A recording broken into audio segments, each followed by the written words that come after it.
Assalamualaikum warahmatullahi wabarakatuh. Halo semuanya, perkenalkan nama saya Wardah Kabisa Najwa dari kelas B PPKN 2024 dengan NIM 1401624019. Pada kesempatan kali ini saya akan memaparkan visi misi, tokoh inspiratif, cerita inspiratif kebaikan, dan kata-kata hikmah yang sudah saya buat. Tanpa berlama-lama lagi, yuk langsung kita lihat aja videonya. Visi misi.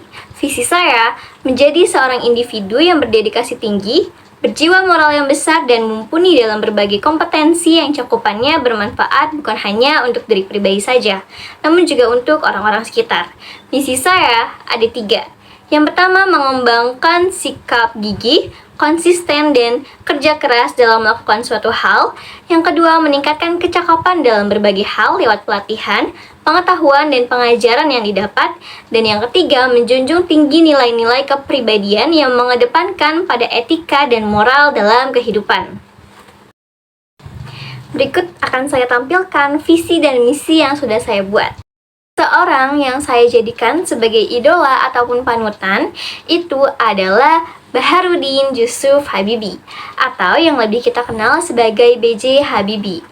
B.J. Habibie merupakan Presiden Republik Indonesia ketiga yang menjabat sejak Mei 1998 sampai dengan Oktober 1999. Beliau saya jadikan tauladan ataupun panutan karena banyak nilai-nilai ataupun sikap-sikap dari beliau yang dapat saya teladani dan dapat saya contoh dalam kehidupan sehari-hari untuk mengubah kehidupan saya menjadi lebih baik lagi ke depannya. Dimana salah satu contohnya itu ada pada sikap kesederhanaan beliau, sikap kedisiplinan yang tinggi, dan sikap pantang menyerahnya. Ketiga hal tersebut sangat penting dalam kehidupan saya untuk menjadikan saya pribadi yang lebih baik lagi ke depannya.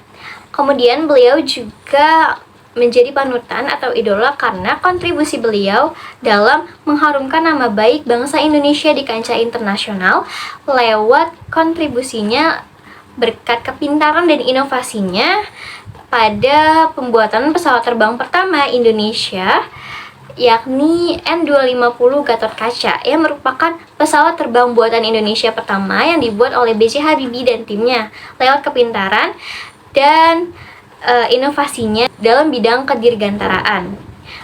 Karena hal tersebutlah saya menjadikan beliau sebagai motivasi untuk ikut juga dapat mengharumkan nama baik bangsa Indonesia di kancah internasional lewat prestasi-prestasi yang akan saya buat nantinya.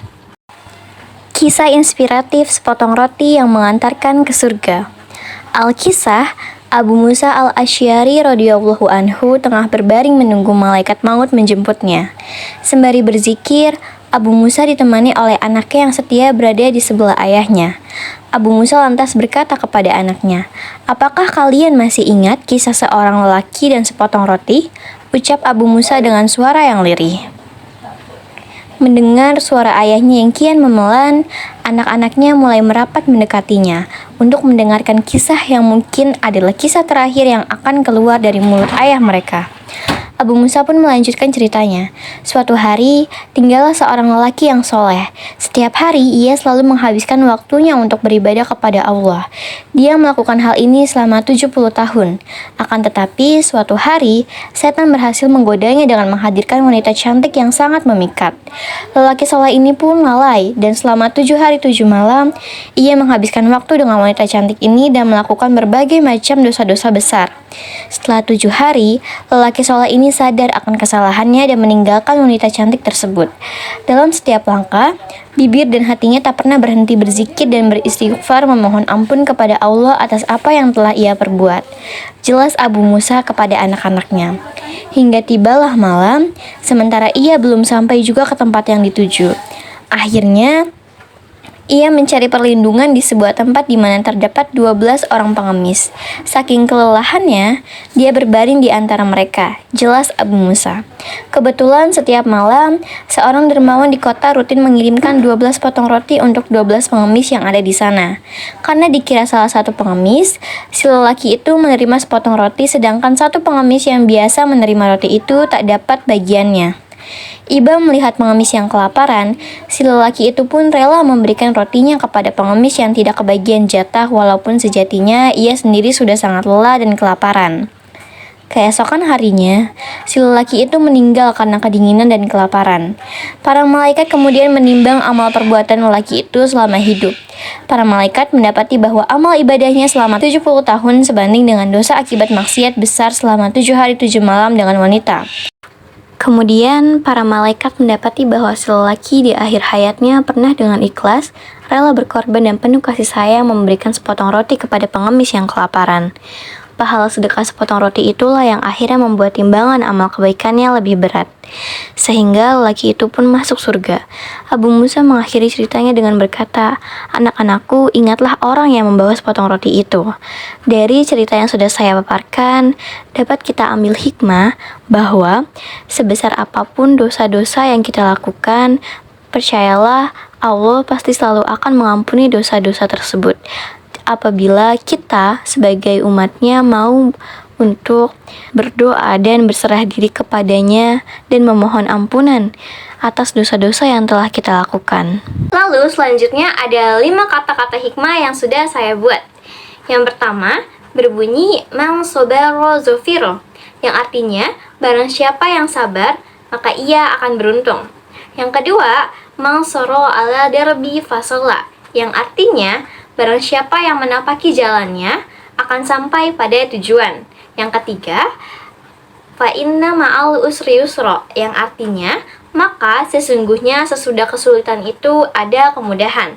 Lalu yang keempat, ada hadis riwayat Ali bin Abi Thalib yang berbunyi, orang pesimis melihat kesulitan dalam setiap kesempatan, tapi orang optimis melihat kesempatan dalam setiap kesulitan.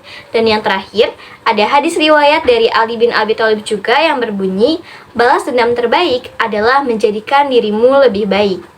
Dari 5 kata-kata hikmah yang sudah saya paparkan tadi, saya memilih satu di antara kelimanya, yaitu balas dendam terbaik adalah menjadikan dirimu lebih baik. Kenapa saya memilih hal tersebut? Karena menurut saya pribadi, ketika kita dipandang buruk, dijelekan ataupun dicemooh oleh orang lain, kita tidak perlu melakukan balas dendam dengan melakukan hal yang sama seperti yang mereka lakukan kepada kita. Tapi kita hanya perlu membuktikan atau menunjukkan bahwa kita adalah seorang individu yang lebih baik dari mereka dalam hal apapun. Dimana menurut saya pribadi, hal tersebutlah merupakan balas dendam terbaik yang dapat kita lakukan untuk mereka.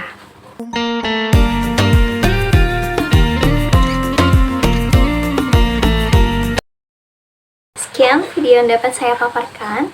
Kurang lebihnya saya mohon maaf. Assalamualaikum warahmatullahi wabarakatuh.